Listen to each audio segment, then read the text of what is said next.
Indians call for boycott of Chinese goods after fatal border clashes.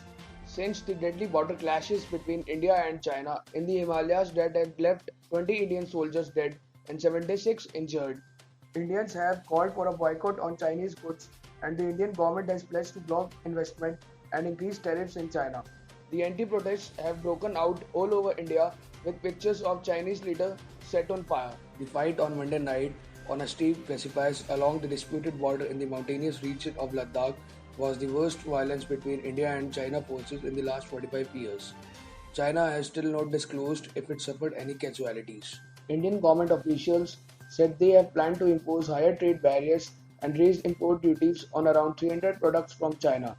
India currently has a $59 billion trade deficit with China, with 11% of India's import coming from China.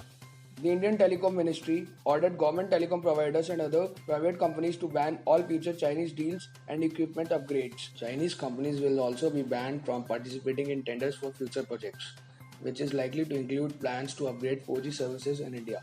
Calls for boycott of Chinese goods, technology and investment have been begun in India since May, when Chinese troops began to build in disputed territory in Ladakh, and violent fights and standoffs occurred between troops on the ground. However, the boycott came in limelight when on both local and government levels across India after news emerged of the violence in the Galwan Valley, where soldiers fought in hand-to-hand conflict with stones and clubs wrapped in barbed wire used as weapons. A mutual agreement between India and China that in the parts of LAC, none of the country will do construction work, and even during patrolling, the armed forces will not carry guns with them. So the Chinese army used stones to attack on Indian armed forces. Sonam Wangchuk, an Indian engineer who lives and works in Ladakh, has been in front for a boycott on China in response to what he described as China's behavior over recent years, where land used by local herdsmen to graze goats in Ladakh has slowly taken by Chinese troops. India sends so much money, but we need to get ourselves out of this situation and call out China for what they are. We said that the campaign had already been more successful than he had ever thought. People can make a huge difference, he said. The same people that built China in the last 30 years can also bring them down. Since Monday, anti-China protests have been broken out all over India, with posters of the Chinese leader Xi Jinping set on fire. In Gujarat, the people are throwing their Chinese-made televisions over their balconies. In Delhi, the Residents' Welfare Association of Defence Colony has declared war on China through boycott of goods. Retired Army Major Ranjit Singh, who is the president of RWA, said in a video to residents that I declare Defence Colony is at war, though we can't take up guns and bullets, but definitely there are other means. Both sides have blamed each other for the conflict.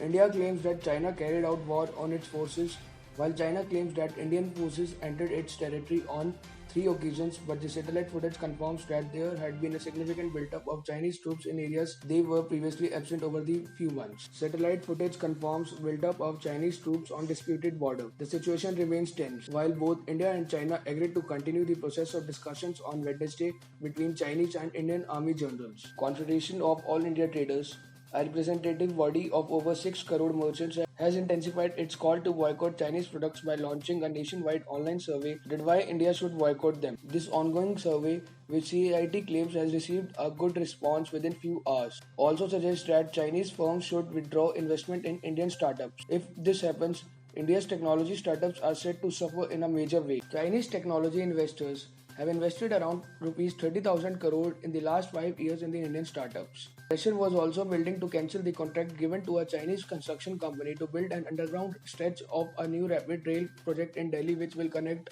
Delhi and Meerut via Ghaziabad. But according to the sources from Ministry of Housing and Urban Affairs, which conducted the bidding, said the contract can't be cancelled as it is an ADB funded and their rules don't allow this. On the other hand, the BCCI on Friday said it will review IPL's sponsorship deals, including the one with Chinese mobile company Vivo, in a meeting this week. Sources in the board have also confirmed when the IPL governing body gets together, other IPL central sponsors like Paytm as well as Dream 11, where Chinese companies have minority stakes, will also come under review. So is this ban practically approachable? All explained in the previous video.